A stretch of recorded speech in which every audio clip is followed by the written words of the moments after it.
Hey guys and gals, welcome back to my show, Coffee with Lisa. So excited to have you here. So first of all, I would like to introduce Mel. And Mel is from Omical. Mel helps companies strive for brand loyalty when they only feel like they're falling on their face.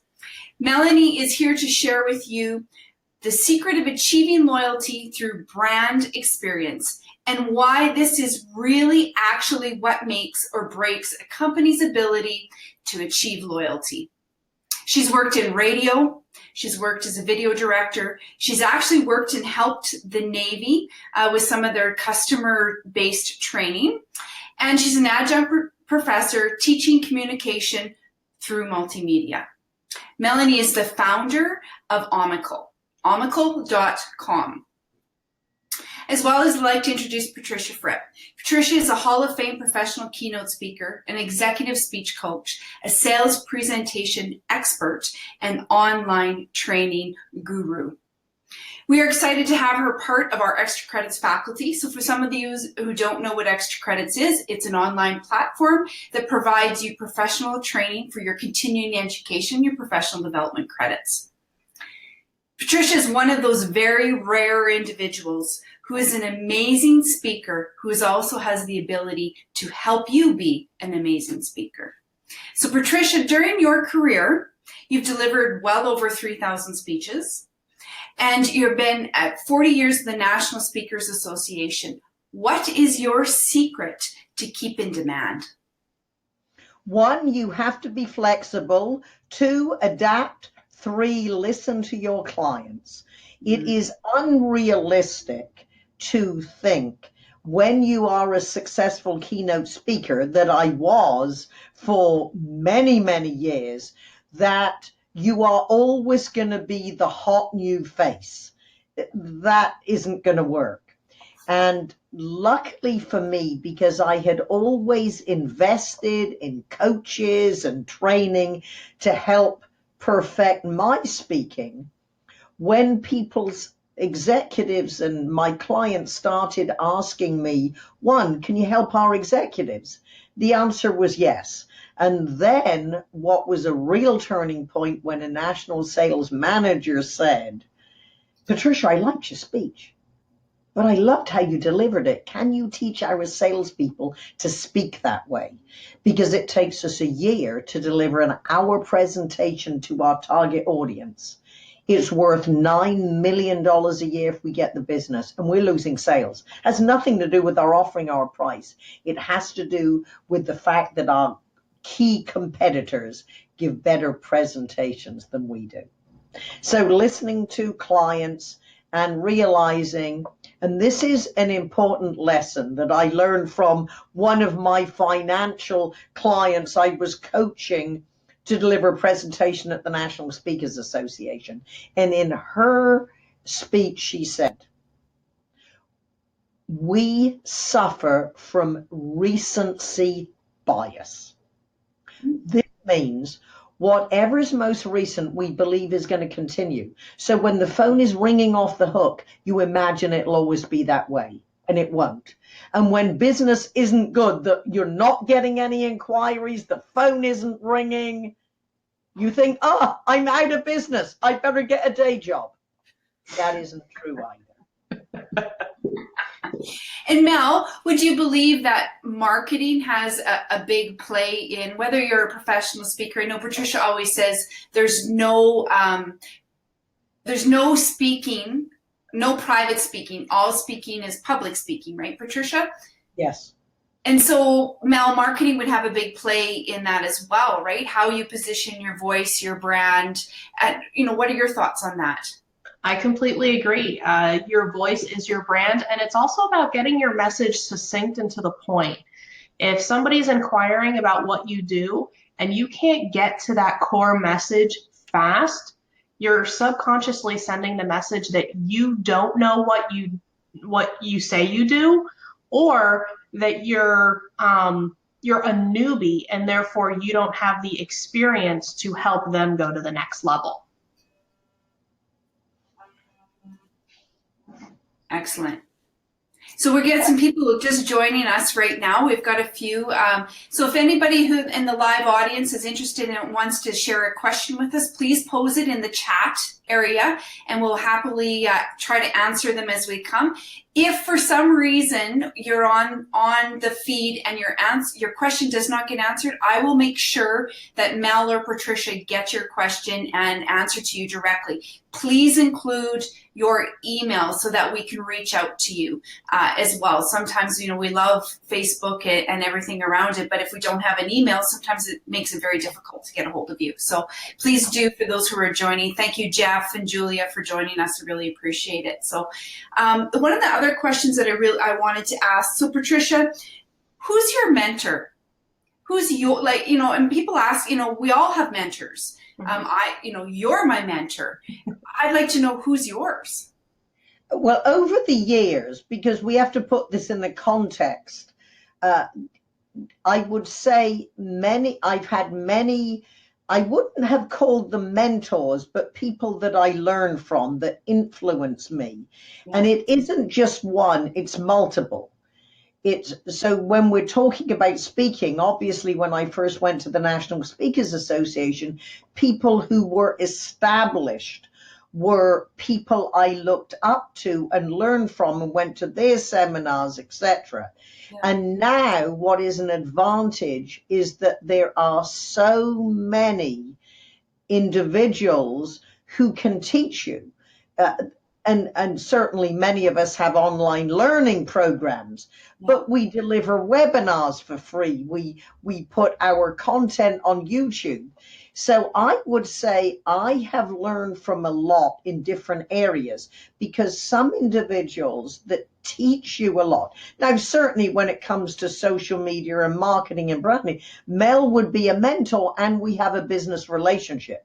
Mm-hmm. And this is an important point because in the National Speakers Association, we are a very giving organization. Yeah. However, and I think specifically my friend Susan Rowan, who's a best-selling author, the amount of people say, can I buy your coffee? I want to pick your brain. Well, to talk about how you write a proposal, write a book, get it published is not an over coffee conversation. So I said, what you have to do is start a business, a consulting business, pick my brain. Coaching. So it's a matter of, I'm very willing to give people, look, I'll give you 10 minutes of advice, but I'm not going to help you to design a presentation unless we have a professional relationship. Yeah. So it's a matter of be appropriate. Yeah. Learn from a lot. And if a mentor relationship happens, it's more natural and organic because I have, and I'm sure we all do, dozens of people a year who I don't know who they are. I've never met them. Out of the blue, email me and say, will you be my mentor? And the answer is no. Yeah. But I'll be your coach and I'll help you and guide you, right? And, we have a Facebook group on powerful presentations and successful sales with Patricia Fripp that people can join, and they not only get ongoing, regular, short pieces of advice, the whole community. The idea is anyone interested in speaking, because as my brother Robert Fripp says, you can learn from people who know more than you. They do not have to be the best in the world. They just have to be more seasoned than you are at the moment. And I've just shared, Patricia, just so you're aware, on our feed, the Facebook group that you have. So if those that are watching right now are interested in that Facebook group, you now have it on the feed, so you're more than welcome to go there. And many people would know that you have a VT system, and I'm just going to, if I know how to work this properly, I'm going to pull up. Yes, because obviously there are, even if you had the money, there are times that it's not appropriate. A lot of people say, I want to hire you to do this. I say, well, you're such a novice. It wouldn't be the best use of your investment because I don't take people's money unless they're going to get it back. So Yeah. it's a matter of you have to follow the process. So that's one of the reasons we designed the online learning. Once you've been through the core content, you know where to find your material, structure your presentation, improve your opening stories and connections with the audience, then you'll be better prepared so you maximize your investment. And that would be true with many of the skills that you have. It's a process. Exactly. You can't throw money and immediately be an expert. Yeah. It also teaches you how to ask the right questions, because otherwise, like you said, they're wasting their money trying to buy solo time with you when they're asking amateur questions that can be gotten for free from your Facebook group or from your, not necessarily for free from your VT, but they would learn how to, like you said, structure not only what they're about to present about, but structure their business and their mentality. So when they come to you, they have a fully formed and a fully thought out question that then leads to it benefiting you as well as them. Yeah.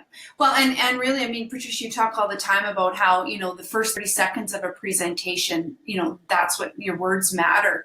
And so obviously, yes, you have all these tools and resources for people to access your expertise. But at the same time, if you don't have any structure or anything ready to actually start to deploy and actually apply the learning that you're giving, then what is the point, right? And when people are professional speakers or they're looking to become professional speakers, they need to really sit down and structure and create what they believe is going to be, and then apply what they learned from you, from your Fripp VT. And so I'm just going to quickly show everybody your VT so that they know what it looks like and where they can get their free trial from you. So I'll just start that for a moment, and then we're going to come back. So that's the Fripp VT, so frippv.com, and it's your first step to persuade, influence, and inspire. And so if you put all your information in there, you can have access to Patricia for a free trial to her VT system.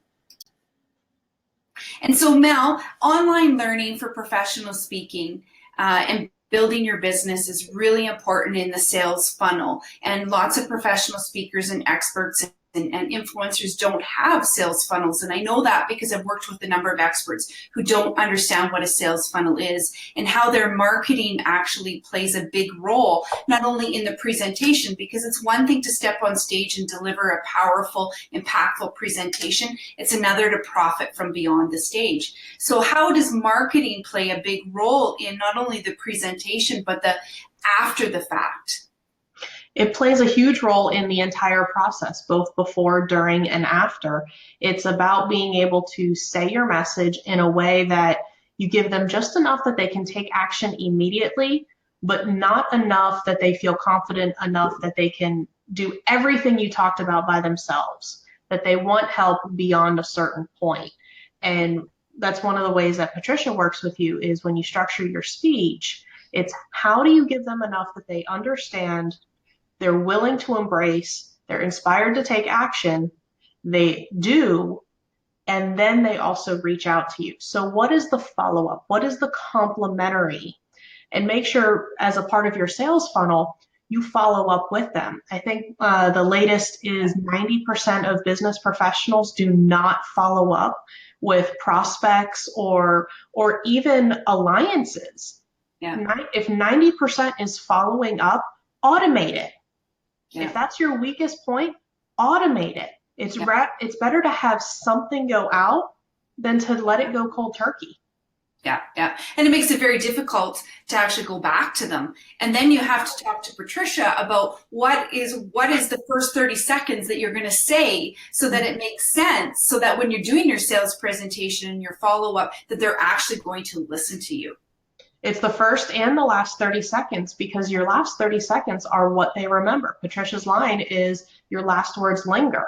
And you want those last words to linger in their mind, whether it be driving them to take action, whether it be driving them to look at what they're doing.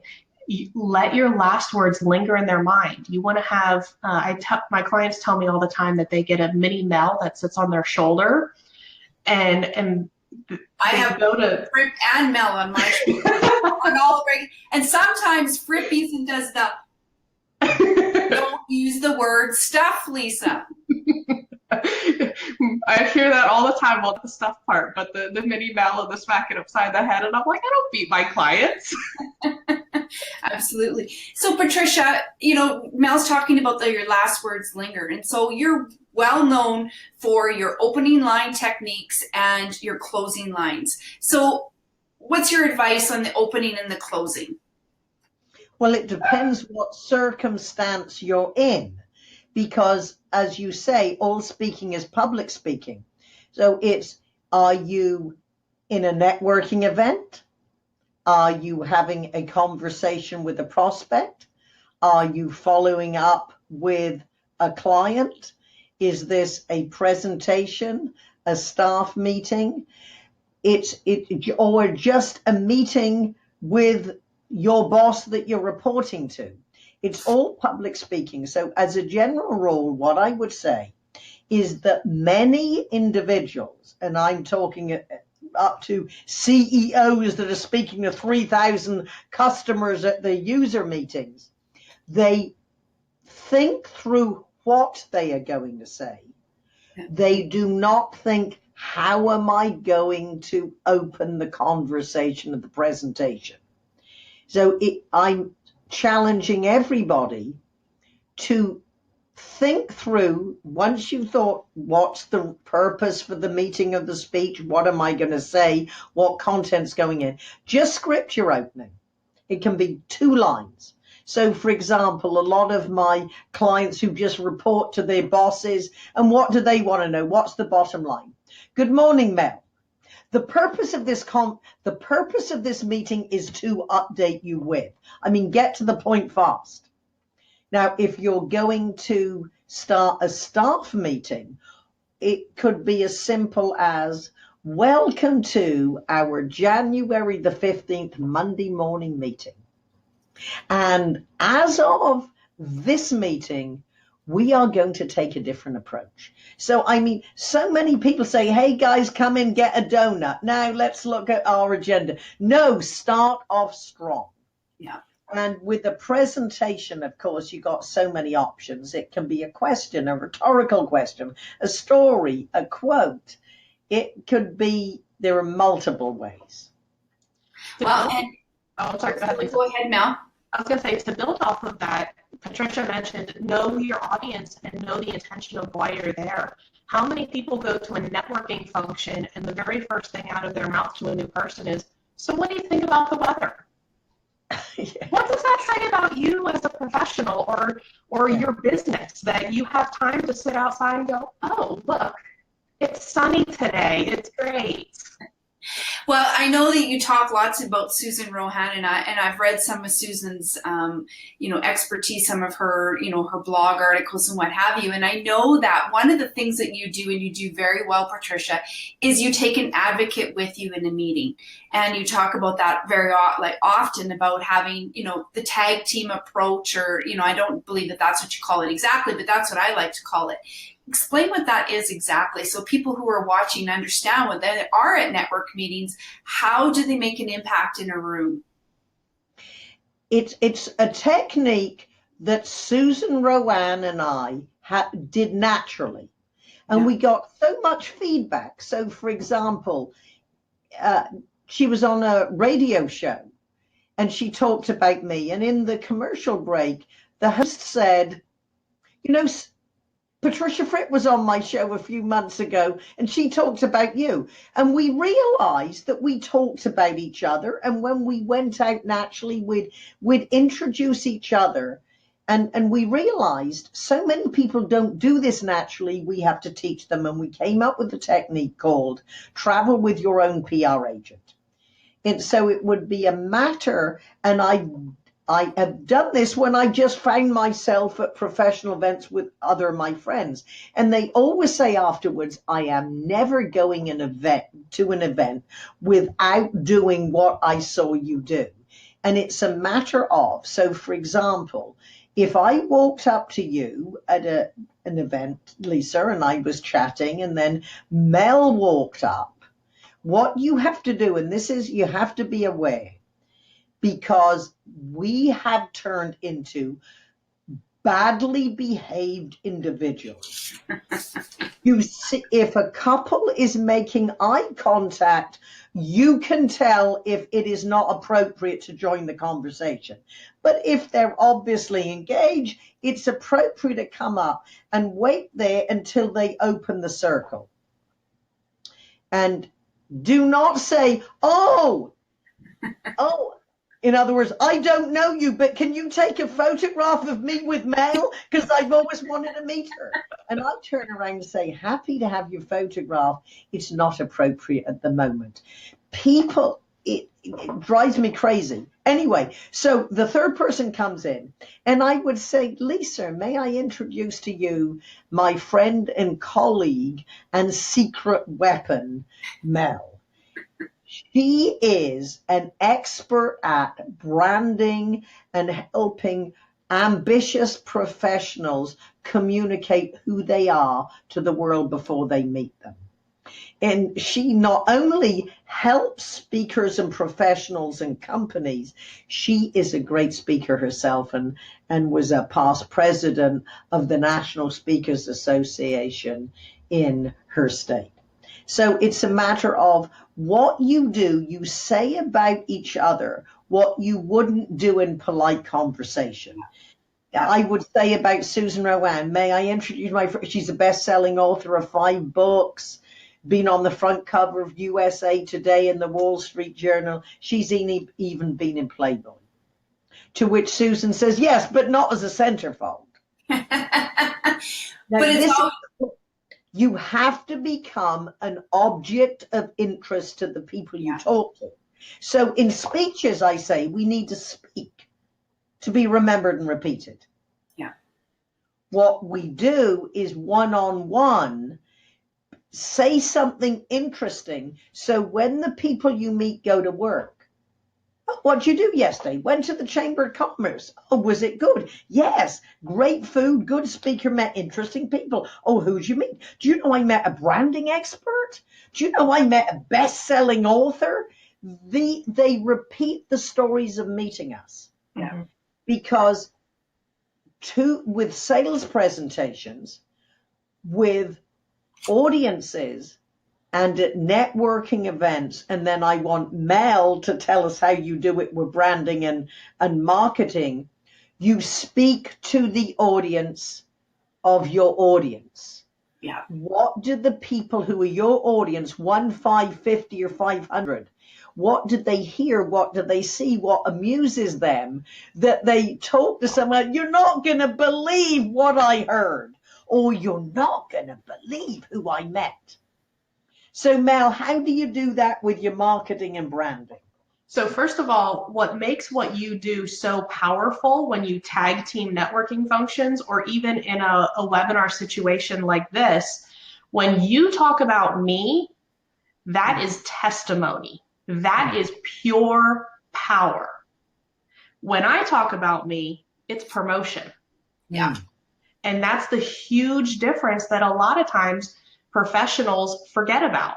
They get so excited and so passionate about everything that they do that they just want to blah. Yeah. But they forget that when you do the blah, it's promotion. But if you can get a Lisa or a Patricia to talk about you, then it's this powerhouse of testimony that makes me irresistible in your eyes. Well, and it's how you get remembered and repeated when you're at those events, because now all of a sudden you've got your biggest advocate, and it's not you singing your song, it's somebody else singing your song. And that's really important. And I think a lot of people, and it doesn't really matter, you don't have to be a salesperson in order to be a professional who's running a sales cycle. Because everything is about sales, and it doesn't matter if you are in a network marketing business, if you're an accountant, if you're a lawyer, you're an engineer, or you are a car salesman. Everything is about you. You're always selling yourself, always. Everything is about sales, but no one wants to be sold to. Yeah. They want to be a part of the conversation. So no matter how you're talking about your business or the value that you provide, it's about stepping out of your own shoes, your own body, and into theirs to help understand what they're going through and what is of value to them.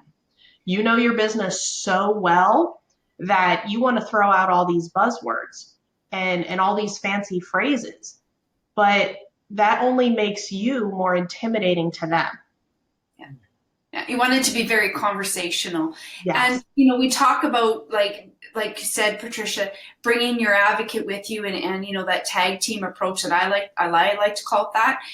The other thing, too, that's really important when you are trying to build yourself as an influencer and to grow your business or your personal speaking brand or what have you, is aligning yourself with other experts so that you can grow a team. And Extra Credits does that very well because, we have Patricia and, hopefully one day we're going to have Mel as part of our team. And it's a collaborative approach to help others to become better at what they do, but it also helps our businesses at the same time, right?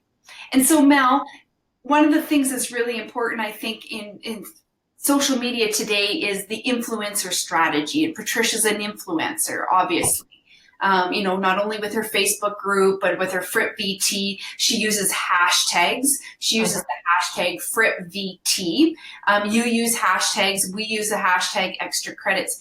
How important in building your business, whether it is a professional speaking brand or it's, you're an MLM and you own Secret, for instance, and you're a Secret distributor. How important are hashtags in business, and what is the value behind them truly, and how do you use them? So first of all, it depends on what platform you're on. Okay. So for example, all of the platforms accept hashtags, but how hashtags are viewed and used on each platform is a little different. Right. On Facebook, yes, you can use them, but Facebook is more conversational. So think of it this way. If you're sitting at your local coffee shop, meeting with Patricia, and you guys are having this conversation where she talks a little, you talk a little, she talks a little, and you talk a little. When she talks a little, you're not going to respond with hashtag that's awesome. So it's almost inappropriate on Facebook, but you can use them. So on Facebook, use them, but use them sparingly and where it's going to accentuate whatever it is you're saying. Yeah. On the flip side, on Instagram loves hashtag soup. Loves, loves, loves, loves, loves. They actually recommend 15 plus hashtags per post. That's exactly my view, Patricia. I'm like, that is crazy. And I just did an interview with about 5 different professional speakers on their specific Instagram strategy. And it's amazing how some of the speakers love hashtags and others, I refuse to use them. But it's all about their strategy and the results they're looking to get. So understand the technology platform, but make sure you have a strategy that helps you decide when, if, and how to use them. Yeah. For Patricia's strategy, and also with Extra Credit strategy, having the hashtag makes sense. It's a part of the overall business strategy. It's not some random tactic that we implement because we're told we have to do it. Yeah. And so the other thing too that's really interesting is how do you position your hashtag from the stage, Patricia? Because oftentimes as a professional speaker, when you're speaking, you're not allowed to promote who you are. It's about adding value and what the audience needs, not what you need. So how do you position a hashtag appropriately as a speaker from the stage? Well, there are 2 ways. One, when you have what I would call a frippicism, on the PowerPoint slide itself, I will, and again, sparingly, hashtag FrippVT at PFripp. I'll have that on the top title with a quote in between. And then every so often, and this depends a lot when I'll deliver a punchline, what might be a frippicism. it could be to be interesting, you have to be interested. And often you'll see people, and write it down. I'll say, that sounds like a tweetable quote, hashtag FrippVT at PFripp. So again, and you have to deliver the line that it is easy for them to do. So it's a matter of you pause, deliver the punchline, wait for the response and say, hashtag FrippVT at PFripp. Now to build sparingly, and also this is where, and we've even seen this with Patricia's presentations and her audience, not everyone in her audience truly understands social media. So you have to take into account that they will misuse a hashtag and an @ sign thinking they're interchangeable. They mean different, they have different meanings. So that's why it's important to have it on your slide. One way that I use it in my presentations is I've discovered there's one section of my presentation that people love to take pictures of. So on this particular slide, I intentionally make it busy so all of the information is visible, and I have my handle in the upper corner, and I have my logo. So it becomes this branded meme that they take a picture of, and then I follow up using Patricia's line, "You're welcome to tweet this or post this on social media." So let me ask you something. Do you add hashtags to stories? When you're creating a story on social media in your feeds, do you add a hashtag? And then I want to talk a little bit. No, okay. So Patricia, when you're presenting your stories, because stories are a really effective way to engage an audience and to build rapport and trust with an audience. And I know you have one particular course about storytelling on our extracredits.com and on your VT that people can take to how to deliver stories and create powerful stories. How important is it to create a story that makes people engaged, and how do you do it? You have to populate your story with flesh and blood characters that people can relate to. And ideally, whether it's a speech or whether it is a sales presentation, you use stories that somehow the audience, especially in a sales presentation, can see themselves in the story. Now, many speakers tell stories about themselves. And what we have to do to make an emotional connection is bring the audience into our story.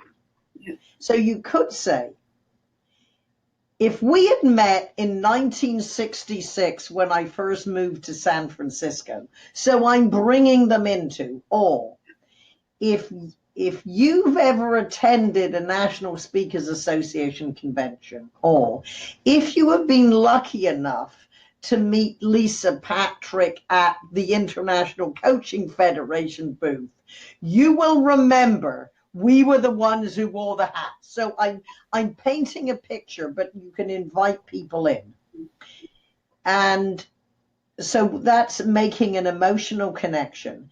Give your characters a backstory so we can see them, because we use words to communicate.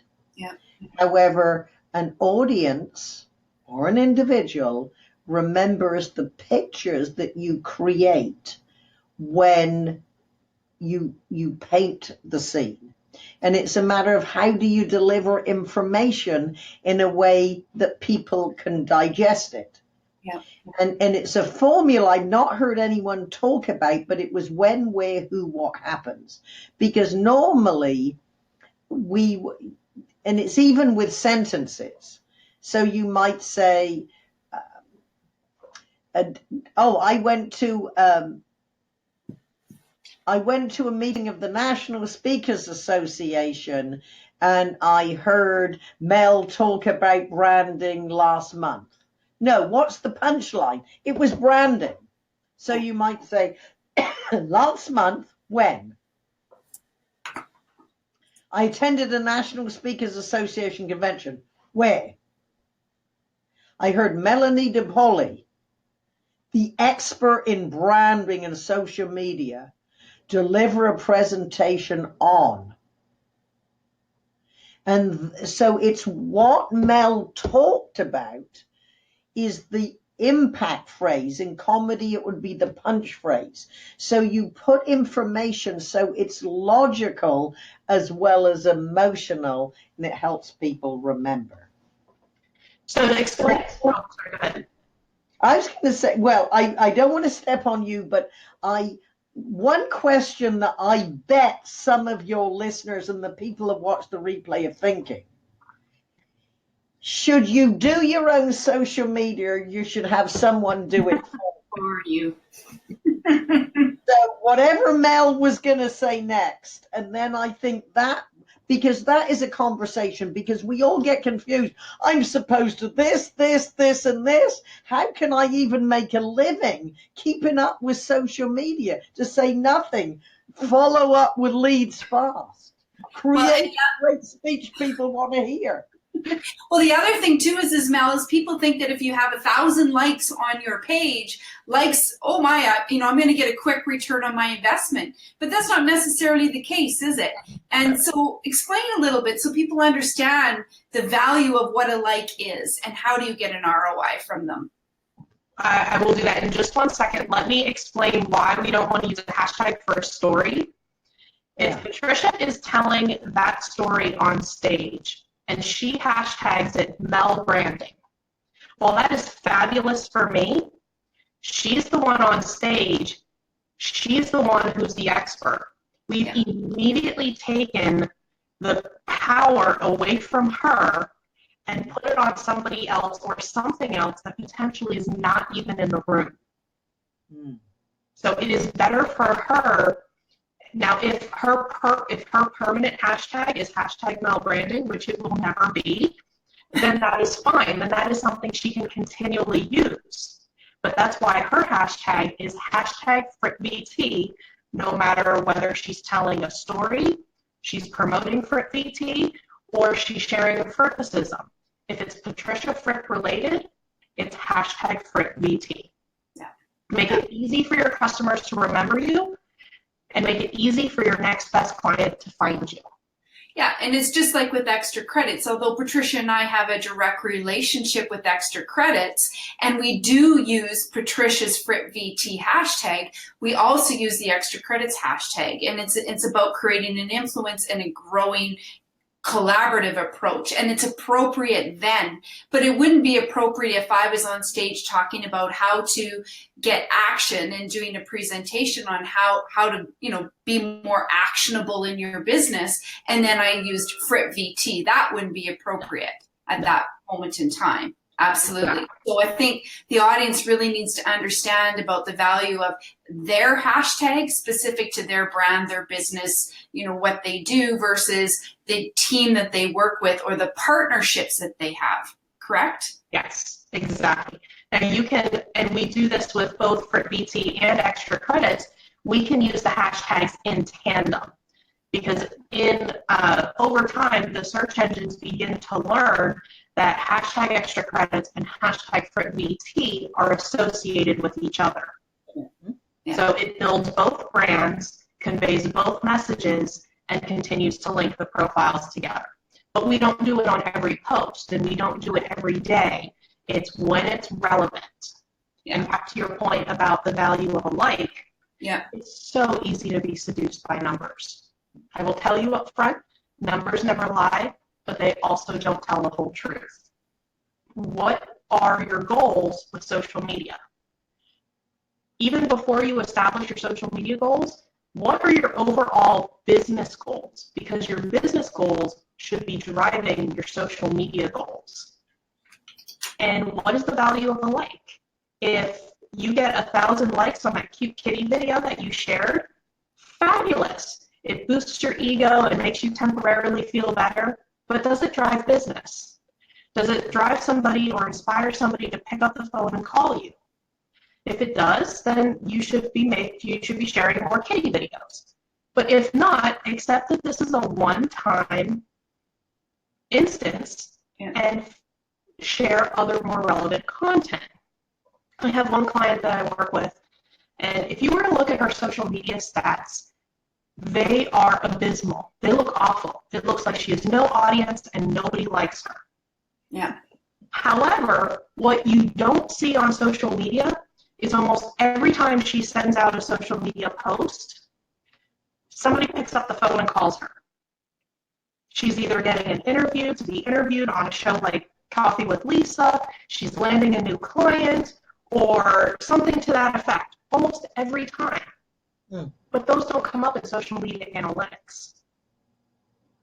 They come up in how she tracks her business analytics. Yeah. But they're not necessarily going to be shown on Facebook or Twitter or LinkedIn.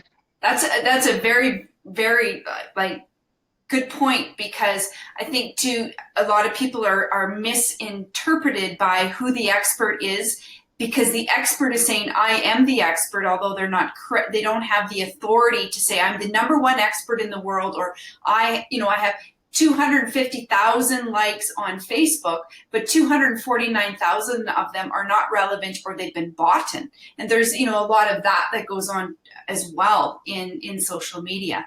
What you're talking about there is called linking farms, and this is actually, it has been going on, and it's actually getting worse, particularly on Facebook. There's about 83 million fake accounts, and you should never pay for people to like your business page, because almost all of them are fake likes. And there's also fake likes that are going for boosted posts as well. It's about engagement. Liking is lazy. Yeah. It's about creating a conversation. And we know currently right now, Facebook is changing their algorithm and staying true to who they are. It's about talking to one another. It's about having conversations. It's about the association with each other, not necessarily, it's commenting, engaging, right? And LinkedIn is that way as well, if I'm not mistaken, and you can correct me if I'm wrong. One of the things too that's really important when we have our conversations is, again, back to the stories, right? Creating stories, that inspire people or that create an emotion, because emotion will sell something long before a direct sell will sell something. Correct, Patricia? Oh, can't hear you. Yes. Well, I turned my microphone off when I coughed. I'm getting over a cold. Well, I have to. I'd like to tell you now, this isn't really an emotional story, but it's a cute story, which I would like to lead into what I'd love to be reminded what Mel does for her clients. I met Mel because she had attended an event I was speaking at, got pally with Michael Haig, who's the story consultant for Will Smith and Hollywood. And he said to me, you have got to meet this amazing, brilliant young woman. She's so smart. And then lucky for me, I got to speak in Seattle soon after, and we had dinner. And I said, now I know why you're even smarter than he said you were. So that's how when I hired her.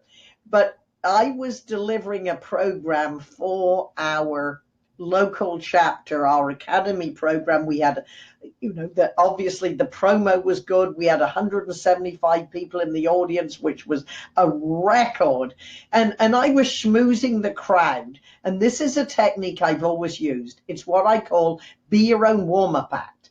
Before it officially starts, you've got an audience, you've got a microphone, and you schmooze with them. And I say, well, what's it, why are you excited about being here? And someone said, oh, well, what was most exciting? You retweeted my tweet yesterday afternoon about me coming here. Well, I knew I was far too busy preparing for the seminar to be tweeting and retweeting. And then later I was behind a banner waiting to be reintroduced.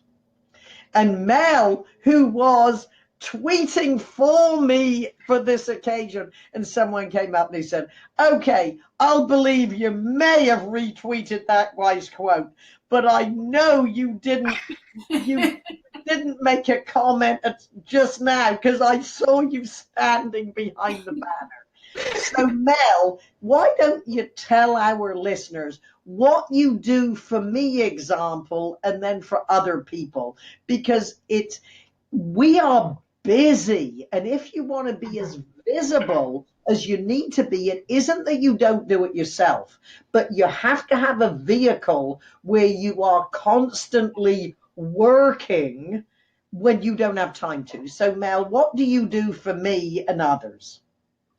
So what I do specifically for Patricia is, and for all of my clients, is I help them understand that it takes a team to manage social media. And in the team concept, it's not that Patricia does not know how to use the different platforms. She does, and she gets regular training on it. The thing is we use it together. I'll develop the strategy and the plan, and then sometimes I'll find articles for her to comment on. I'll send them over to her, so I help keep her focused so she doesn't get lost in the sea that is social media. And I recommend that you do this in your business as well, is think in the terms of a team concept. You never want somebody to completely control your online brand. Patricia will tell you that if I'm having a conversation with somebody on her behalf online, she gets a text. This is who I'm talking to. This is what we're talking about. I never want her to be surprised and have somebody come up to her and continue an online conversation in person, and Patricia be like, I've got no idea who you are or what you're talking about. Well, and that's really important because, no matter who you're working for, or you're looking for the right branding expert or the social media expert, that's a very valid question that you should be asking that expert.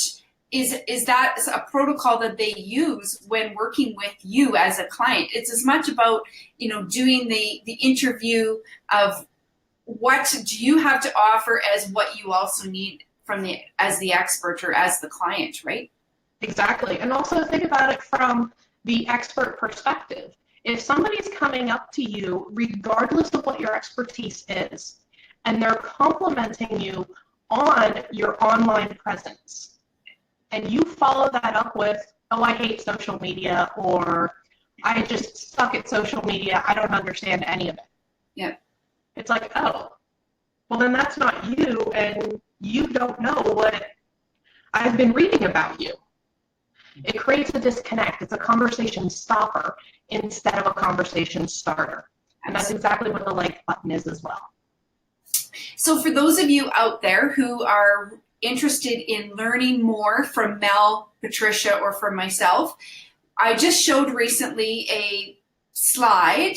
Let me pull that back up again, where you can get some information from the three of us. And we talked about when we promoted this, that there were some free complimentary resources from Patricia and from Mel. And Patricia is world renowned for her Fripp speech model, and it's about how to create and deliver powerful presentations, and as well as open with impact, close on a high, and how does that work? So if you log in and give us your address and your name, we'll happily provide you with some of these free resources. Mel also has social media strategy, the 5 whys to your success, and how to create your customer avatar. And so we've talked a little bit about the customer avatar and know who your client is. Patricia talked about know who your audience is when you're delivering, so that you're powerful and you make impact and you close on a high and you'll be remembered. As well as for those of you who are interested, knowing who your followers really are. So one of the things that Extra Credits does is helps position people like Patricia in audiences who must take continuing education. And so those particular audiences, you really need to understand. Patricia knows very well who her followers are and how can she help them and support them. And so we also have that as well for a resource. I want to just end the show with a story about Patricia. And so, of course, she talked a little bit about the International Coaching Federation and that her and I were there helping coaches, create and deliver powerful presentations and earn their continuing coaching education credits at the same time, obviously. And we happened to go to the zoo, and there was an elephant at the zoo. And we were talking about all the different stories many years ago when Patricia was presenting. You cannot tell this story. No, I can't. I'm not allowed. So they're going to have to contact you to find out the story about the elephant. I'm not sure I know this story. It's let's just say it's one of these interesting situations that happens when you're a keynote speaker, and I had totally forgotten about this, hadn't told it in years until Lisa and I were there looking at the elephants. So you want me to give a snapshot? Well, sure. And one of the things that I want people to really be aware of is find your treasure trove of content. And yes. There was a moment that was your treasure trove of content. And so Patricia has a course on that about find your treasure trove of content. You can get it at Extra Credits or you can get it at Fripp VT. But I was like, this is a moment of your treasure trove. And so I'll leave you close with that, Patricia. I was speaking for, well, it was let's just say it was a big company. Their national sales meeting. I don't know if there are about 800 people in the room. And this company was known at their conferences to have very innovative openings. And the Speakers Bureau, who always handled the speakers, was there sitting in the second row. And their theme was about evolution. And this is going back decades before we had all the technology we have now.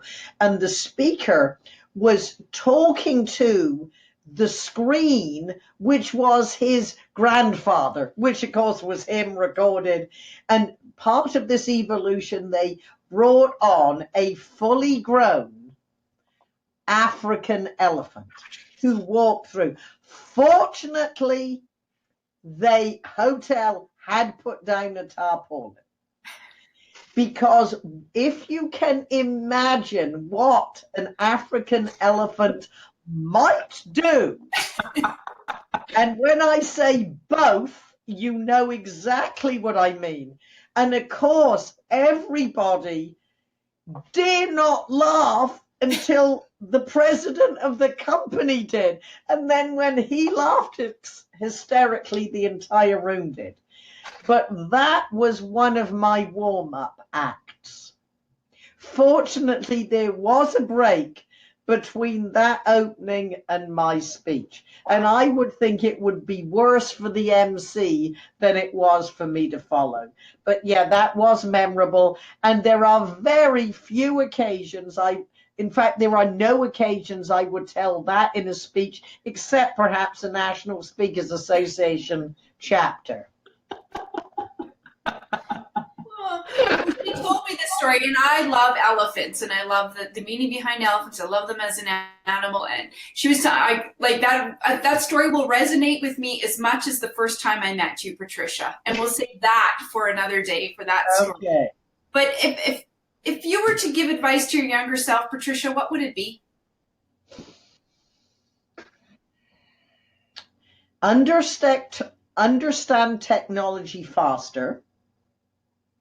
And 2, in a perfect world, get all the help I have now, probably 15 years earlier.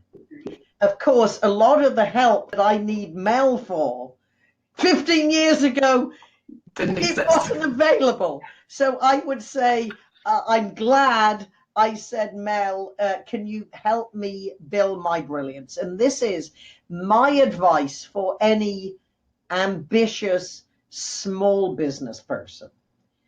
What is your goal? My goal has never been to build an empire. My goal has always been to make a comfortable living with a small team. Now, of course, you can actually have high caliber individuals on your team. You couldn't afford to hire them, but many of the individuals, they're in business for themselves, so you buy a chunk of their time. And that is why you get the best advice you can afford, because they work for themselves. And for anyone who has ever had an employee in their pension plan and leave, so this is it. Don't have anyone when you get to a certain stage of your business that, you know, you want to be what my brother would call a small mobile intelligent unit. You want to keep small, but you want to have the impression of a much bigger business. And you do this by hiring with experts, hiring experts who are in business for themselves, like Mel and the other individuals, and then partnering with other businesses just like you and I do, Lisa. So we expand the impact of what we do, the reach of what we do, and you don't have to have 16 people come to your office every day. Yeah, I think it's important. I think, and being mobile, like in today's day and age, having your business mobile to be able to adapt to what the circumstances are or what the audience requires of you at that time is really important as well. And Mel, if you were to give advice to your younger self, what would it be? The advice to my younger self would be, don't take no's so personally. You have a vision, be open to feedback, but keep moving forward. Yeah, I think that's a brilliant way to close. It's a brilliant way to close. Welcome to join my group, Brilliant Branding. So yes, Brilliant Branding. And soon Extra Credits will have our own group, as well as lisapatrick.ca will have our own group. We've just recently launched our brokerage. And so continuing education, if you're looking to position your expertise, you're a coach, you're a trainer, you're a mentor, you're a seminar leader, come to Extra Credits and we'll talk about how I've helped Patricia, how we've helped other experts like Dr. Tony Alessandra. Currently right now we're just speaking, and I can't say who it is yet, but we're bringing on another brand expert who is a leadership expert, and she talks very much about her experiences on how in the corporate world she had to learn the hard way to become mobile with her business, and that's what exploded her business, is when she became mobile with her business. So very good. Well, thank you ladies very much. That ends the Coffee with Lisa show. Again, please come to the squeeze page information where you can get the free resources, as well as there's Mel's social media strategy, how to create a customer avatar, Patricia's how to create a memorable presentation, of course, the world-known hashtag Fripp speech model, and get your downloads there. And soon we will have the Coffee with Lisa episode up on YouTube, as well as in the feeds of Patricia and Mel at omical and frippvt.com. Thank you very much, and this concludes our presentation for how to create and deliver powerful presentations on the Coffee with Lisa show. Bye for now, everybody. bye. We'll check the comments.